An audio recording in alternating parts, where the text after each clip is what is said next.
Hey, it's me, Claudia from Body Design Pilates, and I've got the Empowered Instructor program too. So I thought I would chat about chat to those of you who are wanting to look at studying a course in Pilates or any course in movement, and you just don't know where to begin. So there are a lot of online courses out there, which is really beneficial, especially if this is something that you have another job and you can't get into college enough or into the practical training. And yeah, totally. The online courses are amazing in that respect. However, if you think about how practical and physical the job is, if you don't get to feel what each exercise needs to be doing for you and you're just doing the theory component, there is a huge gap in what you need to learn.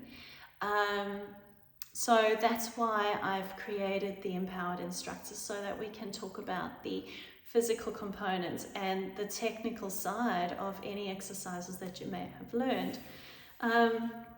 There are many colleges out there with many different prices. What I suggest is ensuring that you go for a course where they include anatomy and physiology. Yes, you're not going to be a doctor. Well, maybe you are, but studying fitness is not necessarily studying to be a doctor.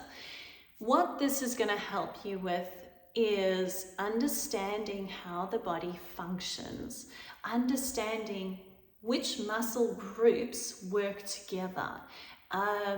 So yes, having biology at school is amazing, but there are other aspects to anatomy and physiology that are going to be very beneficial in your training, because there may be muscles that you're not aware of. And if we can learn about those muscles, that is going to help you to help your clients discover a different type of connection instead of just working on the superficial muscles. For example, pelvic floor. Pelvic floor is a huge issue in women. And I have many clients that come to me that just can't even jump on a trampoline, or they cannot do any squats, they cannot jump because their bladder and their pelvic floor is that weak and disconnected. Now, many trainers that have been helping them have been working on those major muscles, but they haven't gotten to the deeper abdominal muscles that are a lot more subtle in how they feel in a workout. So looking at a course that has anatomy and physiology is key. There are various components of whether you'll need some practical training teaching other clients. So if they do expect that is going to be a little bit tricky, because it can be a bit hard finding clients to teach and getting all your hours done.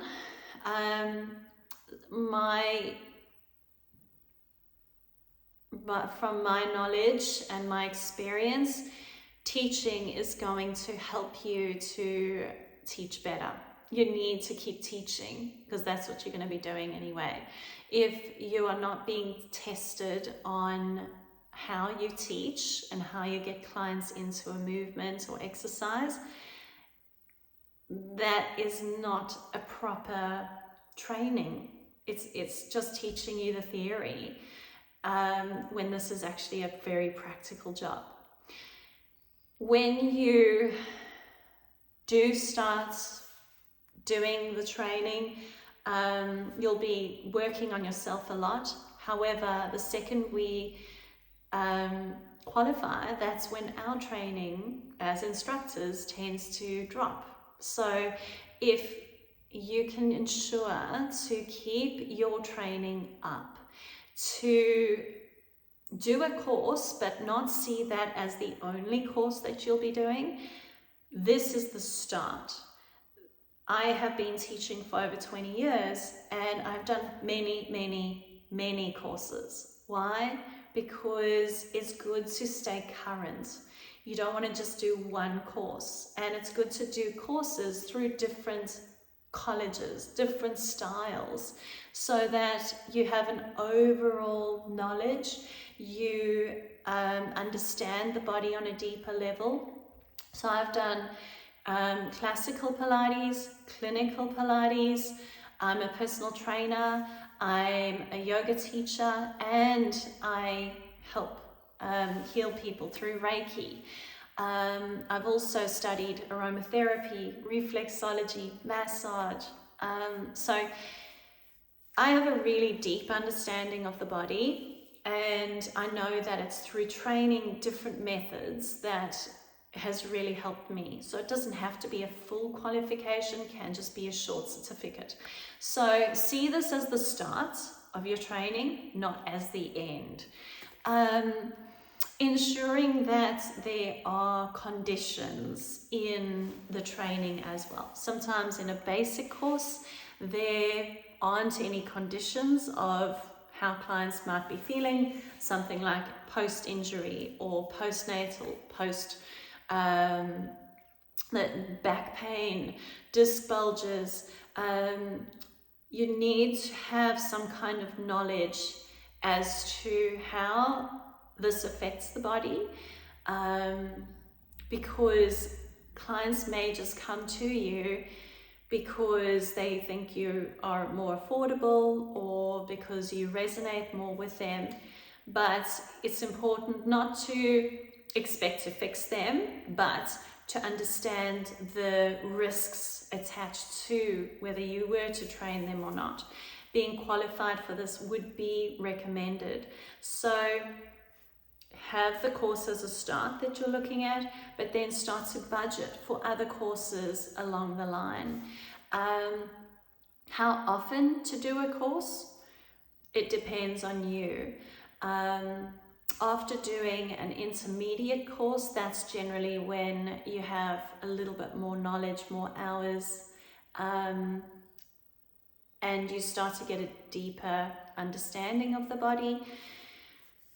Going into advanced training is something to work towards, and also going into a studio and having someone teach you, or having someone that you can teach at a studio and have someone help you with mentoring, or you can call me and I help you online while you're training your clients, or I teach you, or you teach me. And it's a proper coaching session where we cover all the practical sides of how to get someone into a position safely and quickly, because you don't want people just being in a plank for 5 minutes while you're explaining the next exercise. Look at whether they help you with not just the exercises, but how to create a full workout with the exercises that you learn. Because I've had many instructors approach me with, I've got all the workout, all the exercises, but I don't know how to put a full class together. Do they cover what happens in a studio? Those basics will help you with the foundation of understanding the industry better and feeling like you belong, like you're a part of it, not like you are, like it's all so foreign.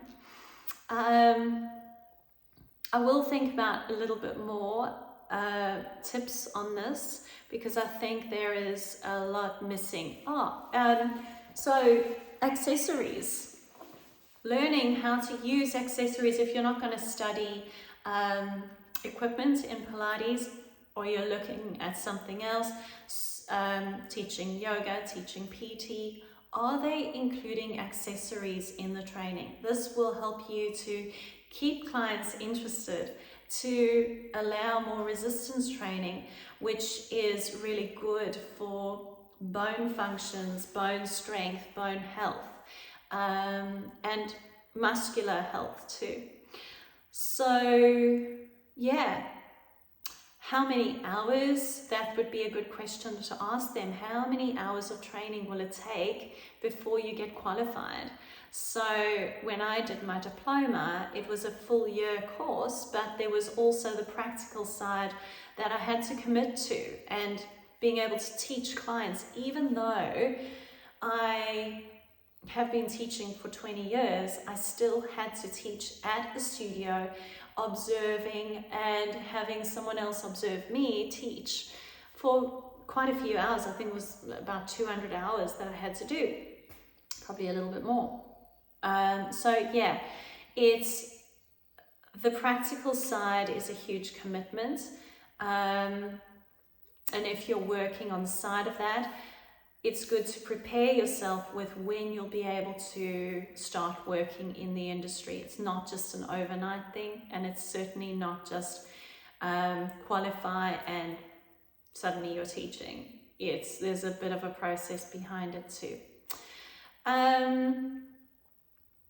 Yeah, if you have any questions, let me know. I will be talking to you again soon.